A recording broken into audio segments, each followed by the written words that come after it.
celebrate the 40th anniversary of Day by Day Jesus Ministries. 7 a.m., 9 a.m., and 11 a.m. kasama ang ating Pastor Ed Lapis.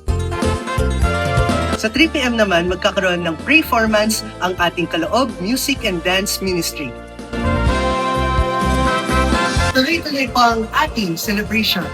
Sa 5 p.m., kasama naman po ang ating Tatay Gami album. Magkita-kita po tayo muli sa Space at One Ayala. Happy 40th Anniversary Day by Day Jesus Ministries! Mabuhay ang Diyos!